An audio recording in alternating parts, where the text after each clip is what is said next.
Dan, who's calling in from Canada. We've got Dan on the line. You're on Truth Wanted. What's going on?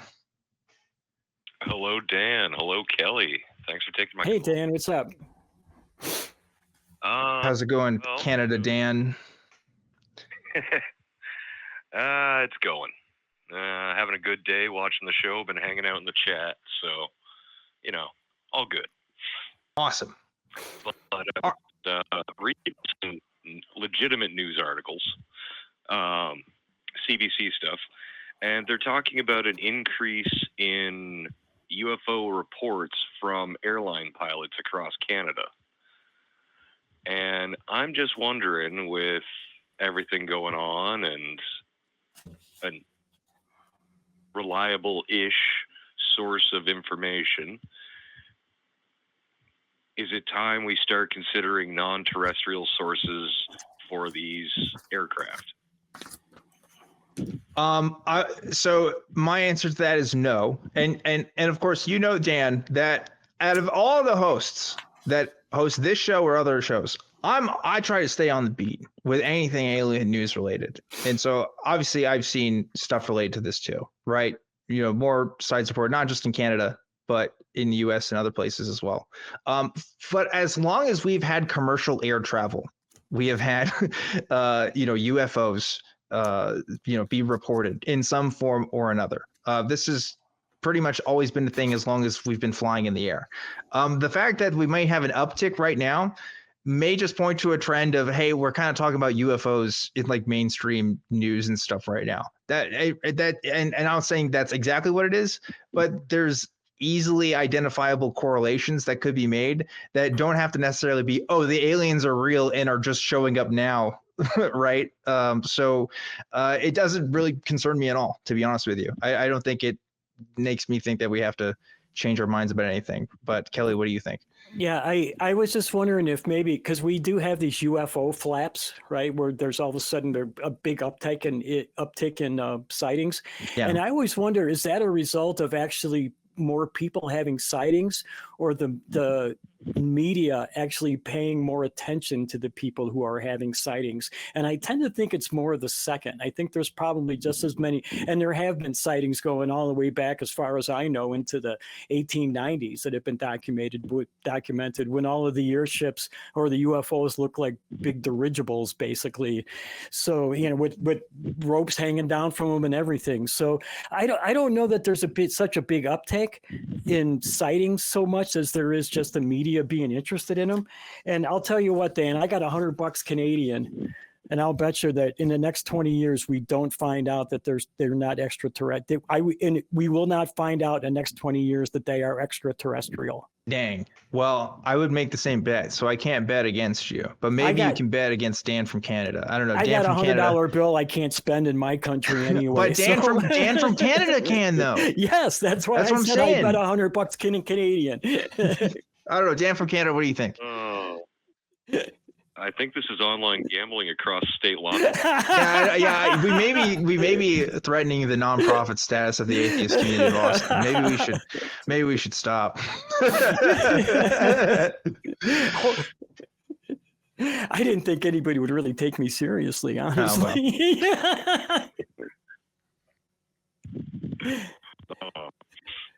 Well, I mean, I hate that you guys are so pragmatically reliable. I don't know. I mean, yeah, there might be other more plausible explanations, but just I don't know. I mean, as you say, we've been seeing this since the 1890s. Like, I do remember a story about a prospector talking about seeing a cigar-shaped thing in the sky. So yeah, I don't know. I mean, if we've just been seeing them all along and they keep appearing to be more and more advanced, the more advanced our technology is, the more we still don't see them.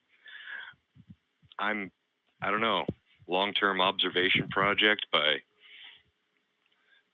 group of highly advanced people. Just I don't know.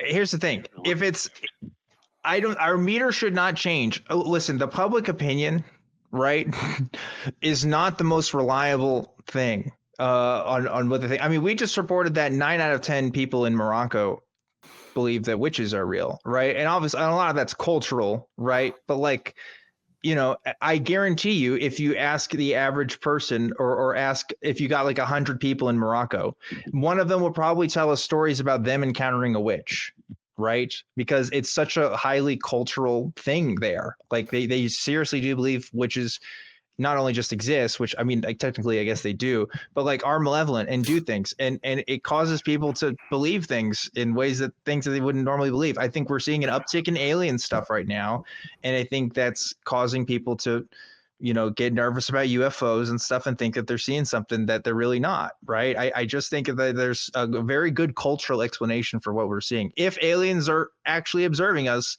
we have to submit better evidence than just we're seeing an uptick in UFO reports, right? That's just not going to cut it for me, at least. No, I mean, like, I wouldn't say that I've found evidence or something that I would rely on to go, for sure, this is what's happening. Because, yeah, fuzzy photos and lights moving across grainy cameras don't mean too much. Yeah. If you're interested in some more history about this, there's one story you can point to is Betty and Barney Hill, right? Betty and Barney Hill was one of the first recorded American folks.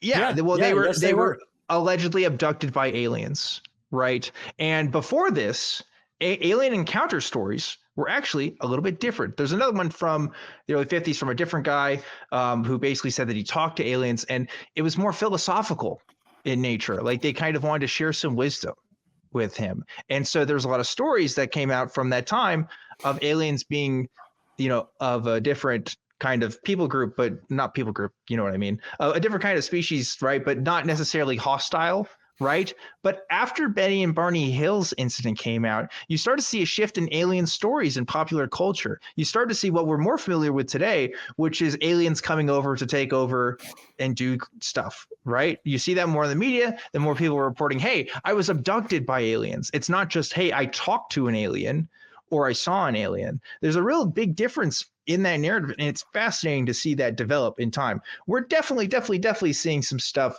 like David Grush and stuff, for example, in the news, who are like, talking about aliens in the mainstream. So it's absolutely no surprise to me that, yeah, we're seeing an uptick in UFOs. In fact, it would be kind of weird if we didn't see more people talking about it. I mean, it's all over TikTok every day.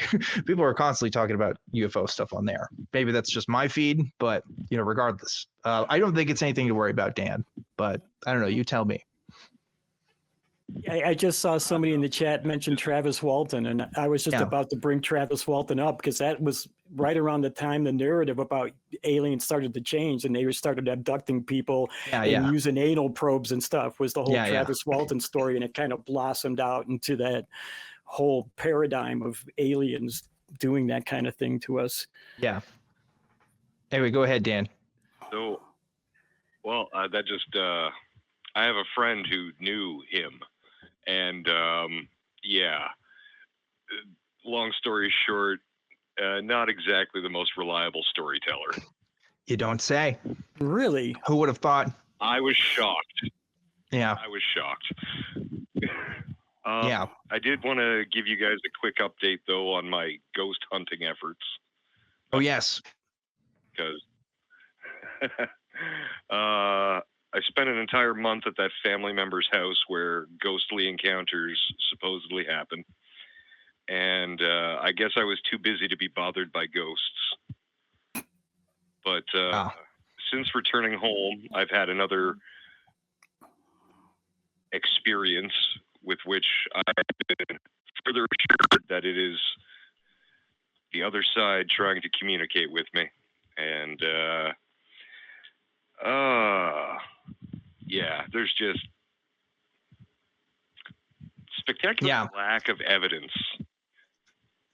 And it's disappointing. It is disappointing. It is. It's yeah, I've been there. I've been there through that disappointment because it was something I really wanted to believe in. It was something I really wanted to prove. I have a scientific mind. I'm going to get into it. I'm going to prove this thing. I'm still trying to prove that there was a ghost in the building across the street from me because they keep having weird experiences there. But I don't know what kind of evidence you can actually gather for that proof. That's the problem. That's the real block to doing that. Yeah, I mean, if they would just be a reliable ghost and keep opening the doors, say every Tuesday at 4 p.m. or something. Yeah, that's the thing too. It's like it's one of those things where, just like with the whole Jesus thing, all you need is just a press release. We just need a ghost to come out and be like, "Yeah, ghosts are real, and I'm here." Post you have them post an AMA on Reddit, you know, have a little sign and say, "Hey, I'm Jeffrey Whitmore, the haunted ghost of this Victorian castle. Ask me anything," you know, and then all right, the ghost question is settled. We got some testimony from a ghost or whatever, you know, and we'd be good, right? But it's never that simple. I wish. Same thing with Jesus. I wish Jesus would come down or beam, you know, give us a White House press conference style thing, and we could just ask questions and then be on with it. We wouldn't have to have these endless debates, you know. Or the ghost of Jesus. I mean, Jesus is real, and he sells hot dogs in L.A. Oh yeah, I bet he does. I don't doubt that. Well, Dan, we got some other folks that I want to get to tonight, but thank you so much for your call. Appreciate you sharing your thoughts with us. Good and I hope to you have again, Dan. have a great rest of your weekend. I was gonna say Memorial Day weekend, but they're in Canada and they don't celebrate veterans in Canada. I'm just kidding. I'm sure they probably have their do. own They just don't do or it whatever. when we do. Yeah.